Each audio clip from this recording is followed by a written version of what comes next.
The general form of a quadratic equation is given by ax squared plus bx plus c equals to 0. So there are 5 major steps that we'll be considering. The first step is to isolate the constant, and here the constant is c. So to isolate the constant, in order for it to be on the other side of the equation, you have to subtract both sides of the equation by c. So you subtract c from both sides. So you have ax squared plus bx plus c minus c equal to 0. So here you now have c minus c, and this is 0 minus c since you are subtracting c from both sides. So you are left with ax squared plus bx equals to minus c. Alright, so here that's the first step. The second step, you will have to divide through by a, because since the coefficient of x squared is not 1, if it is 1, then you can go ahead and complete the square. But if it is anything other than 1, you will divide through by the coefficient of x squared. So here the coefficient of x squared is a. So we are dividing through by a. So you have ax squared divided by a plus b all over a or x equal to minus c all over a. Alright, so you now see that we have a and a dividing each other. So we are left with x squared plus b all over a x, which is equal to minus c all over a. So this is the essence which we are dividing through by a, so that the coefficient of x squared will be 1. So now the step number 3, you will complete the squares. Now the expression on the right hand side, which is x squared plus b over a, is an expression which we can complete the squares. And how do we do that? We are going to consider the coefficient of x, which is b over a. So the moment you consider the coefficient of x, you halve it, or you divide it by 2, and then you square it. And let me give an illustration of what I'm saying. So you have b over 2a as the coefficient of x. You multiply it by half, and then you square it. So you square this. So this is the expression that you will add to both sides in all cases.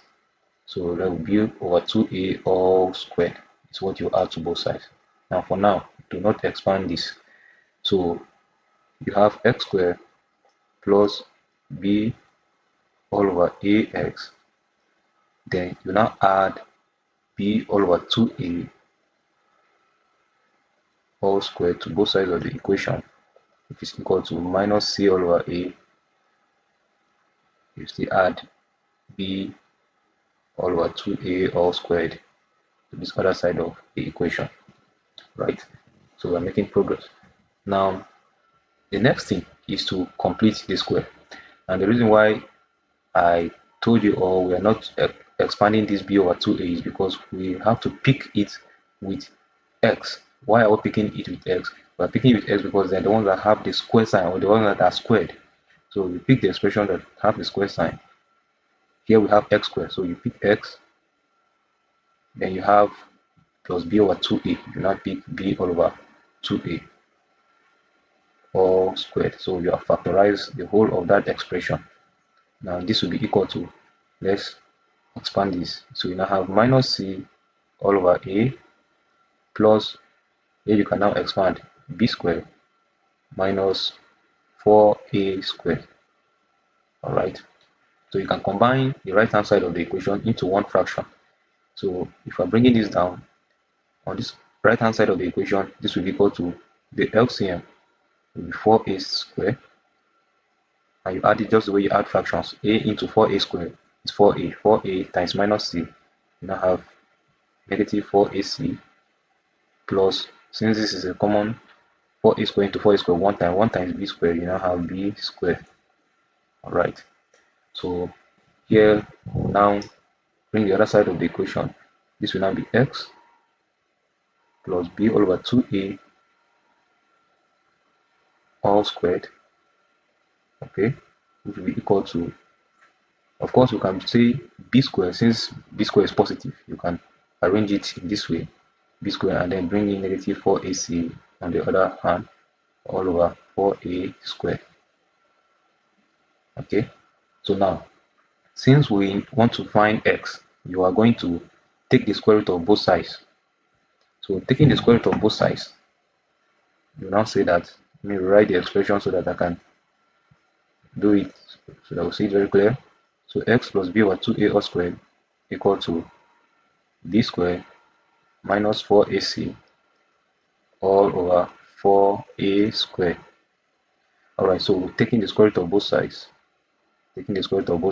then you see that this square root sign and the square, they cancel. We are left with x plus b over a, and then we also take the square root of this side. Okay, so you see on the right hand side of the equation, this numerator is not a perfect square, and the denominator is a perfect square. So we can express the denominator, but the root remains with the numerator. So we'll have our x plus b over 2a, x plus b all over 2a will now be equal to plus or minus. Since we are taking the square root sign, we introduce the plus or minus sign or express the square root. So plus or minus b squared minus 4ac. But this remains b squared minus 4ac because it is not a perfect square. Then the denominator is a perfect square. We have taken the square root to be 2a. Alright, so to find x, you will now subtract b over 2a from both sides. So this will be x on this other side, which will be equal to minus b all over 2a, okay, plus or minus root b squared minus 4ac all over 2a. So you see that this is a common denominator.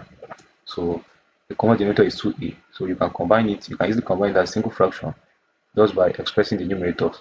So this will now be minus b plus or minus root b squared minus 4ac all over 2a.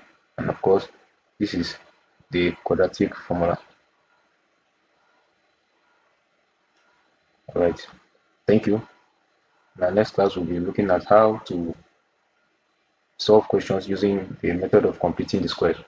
Thank you.